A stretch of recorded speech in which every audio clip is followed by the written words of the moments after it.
Hey everyone, I want to talk a little bit about what I think is a good way for beginners to start exploring microtonality, and that is to practice using diatonic scales that are generated from different sized fifths.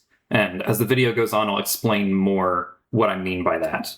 And what we're going to use here is this web tool, which is, I think, a great way to start doing that. So I'd like to take a moment to shout out the creator of this web tool, whose name is Pailiaq, and he's a very talented electronic musician and producer who studies microtonality extensively. He streams regularly on Twitch and YouTube, so please check him out. This is not sponsored in any way, but I just think it's very important to shout out what he's doing and to show off this web tool because I think it's really great. So as you'll see, there's a whole lot of complicated looking stuff on the screen. We're not going to get into most of this. We're just going to focus on what I think are the most important things for our purposes right now. So what we're going to do is we're going to go hover our mouse over 700 cents here and zoom in by scrolling the mouse wheel.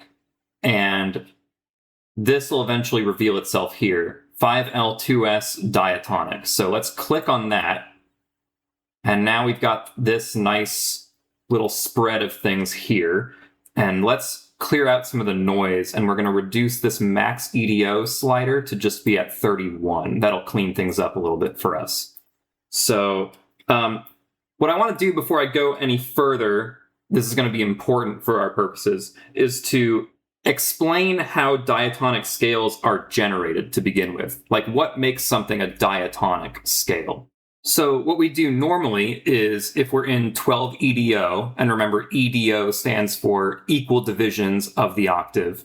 So if we're in 12 EDO, we can start with a note like C, for instance, and stack fifths over and over to get all 7 of our notes of the diatonic scale. So let's try that. We'll start with C, and we'll go up a fifth to get G, like this, and then from G to D, then from D to A to E to B, and B to F sharp. So that's 7 notes of a diatonic scale. This is actually the Lydian mode. If we want to turn it to our typical major scale, Ionian mode, we could just click this button and go back. So now we have a typical major scale here.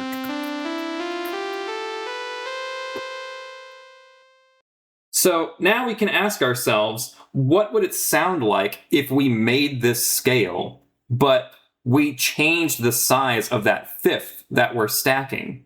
So we can do that by dragging this slider around, and you'll notice on the bottom left, that wheel is changing its shape, and that indicates how large our step sizes are. So when we go through the major scale, C, D, E, F, G, A, B, C, those note sizes are going to be different depending on where we set the size of this fifth. Now you might be wondering what these numbers are here with this backslash. So the backslash number means that this is the fifth that comes from that size EDO. So if we click on this, this fifth is going to be the fifth from 19 EDO. And it's the diatonic scale that you get within 19 EDO. Similarly, this one here is the diatonic scale you'd get from 26 EDO. This is the one from 31 EDO, from 29 EDO, and so on. Notice that as we drag the slider to make our fifth flatter and flatter, that our step sizes on the bottom left here are getting more and more equalized. And if we go all the way to the left, then we get effectively 7 EDO, where each of the steps are exactly the same size. And there's no more difference between the long steps and the short steps. By contrast, if we make our fifth sharper and sharper and go this way, we have a bigger and bigger difference between our large steps and our small steps, until we go all the way to the right, where the small steps become so tiny that they collapse and disappear entirely. And then that's effectively 5 EDO, where we just have the 5 long steps and no more small steps at all. And this concept is known as the hardness of a scale. So the harder your scale is, the larger the difference between the long steps and the short steps. The softer the scale is, the more similar the long steps and the short steps are in size. So naturally, at this point, I recommend trying to play the scales and see what they sound like. This is where you can control the parameters of your synthesizer if you want to mess with the tone. I have it on sawtooth. I think you can kind of hear things the best with the sawtooth wave, personally. So let's just hear what some of the major scales sound like. So here's what happens when you have a very soft scale with a very flat fifth.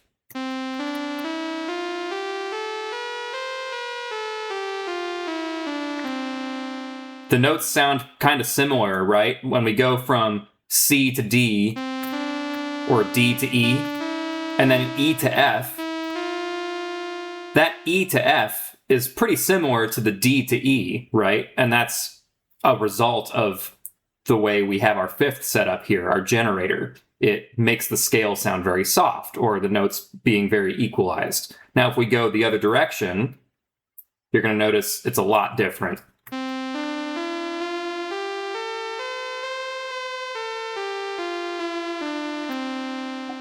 So there you could tell the D to E size is a lot different than the size from E to F. Versus, I mean, these almost sound like the same note. And that, of course, becomes more and more of a thing the further we go this way. Now, I also recommend trying different chords, like major chords. Let's just see what a major third sounds like in these different tunings. What I recommend doing is using this latch key so that you can let go of your keys and they'll still keep playing. And now I can take my hand off the keyboard and move things around at will. So around here, which is where 12EDO's fifth is, this is all going to sound pretty similar, but if we move down this way,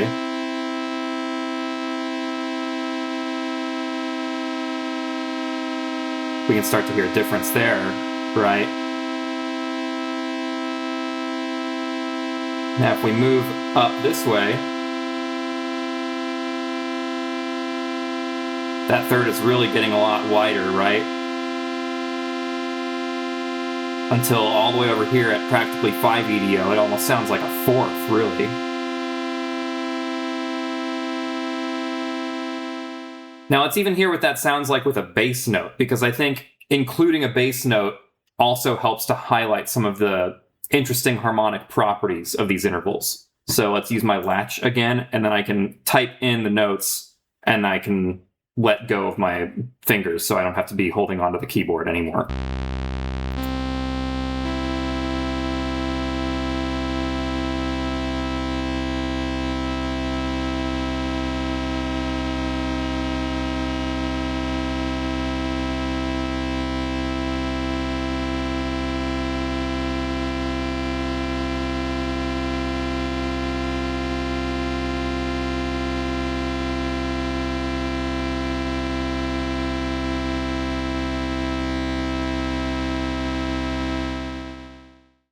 Let's try a minor third now. We'll go to D and F here. I'll turn the latch on.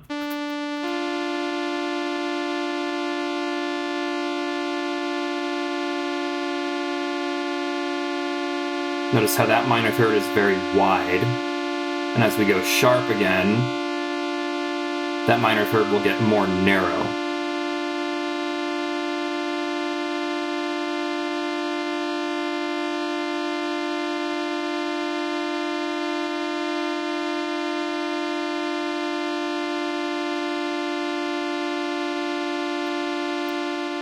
Now let's add the bass note to see if that makes a difference to how we feel about any of those intervals.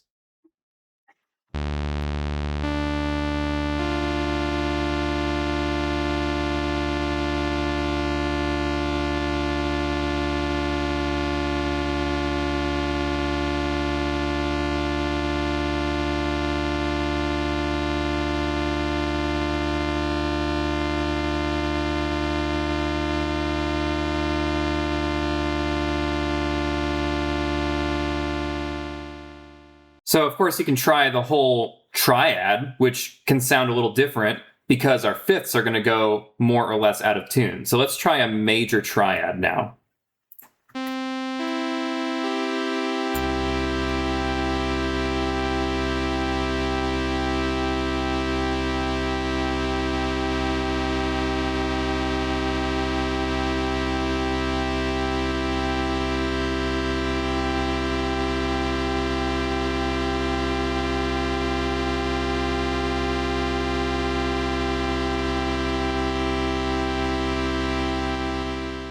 Now let's try a minor triad.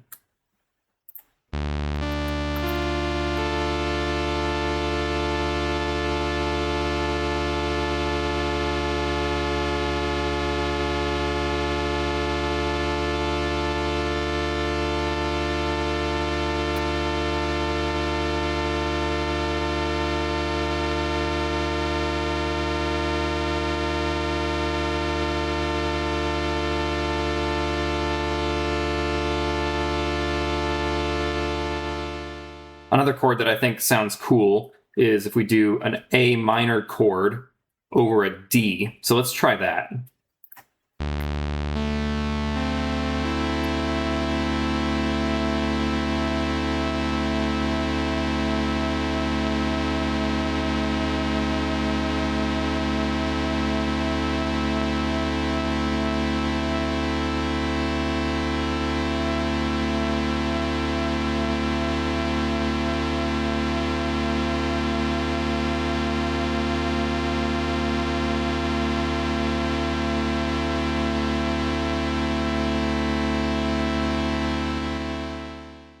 Another thing I recommend trying is to play a song or a melody that you're already familiar with. One example that I like is the Final Fantasy theme song, which goes like this.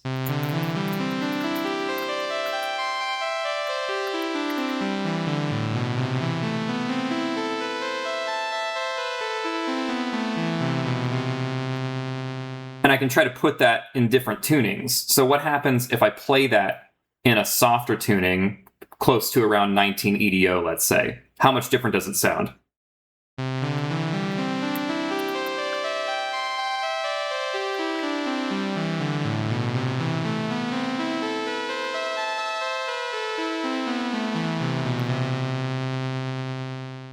What about a harder tuning, close to around 22 EDO, let's say?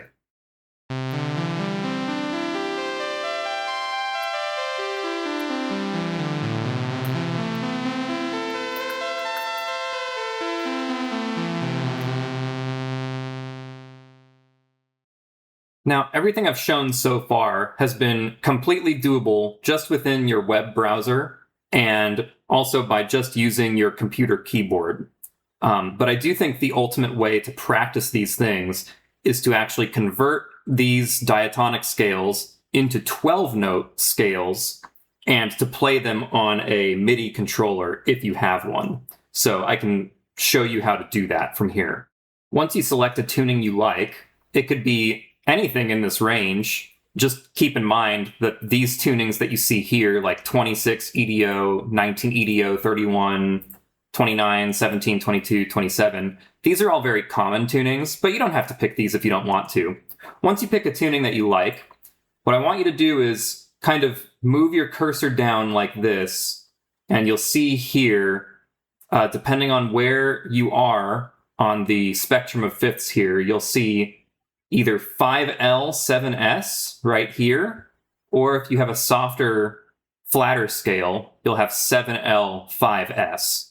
So click whichever one of these corresponds to where your generator is at. So I'll click here. Now you have a 12-note scale that contains the diatonic you were just using. Now I prefer to set it to be 8-3 here. This just sets the mode to be in a place that I think is a little bit more intuitive. So now what we're going to do is we're going to move over here to where it says Open in Scale Workshop. So we'll go here. And now from here, what you can do, you can also play your scale just fine here. This also has an internal synthesizer. You can play it with your regular computer keyboard. But if you want to import this to a VST or something like that, what you'll have to do is export using one of these options, whichever one is relevant to your particular synth VST. Now, I highly recommend using Vital Synth VST, which is a free VST that you can download.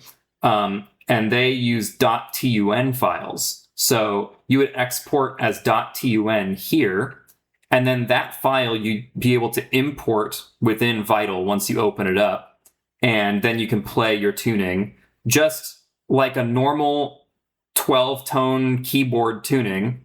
You'd be able to play it on piano, but it'll be tuned to these intervals.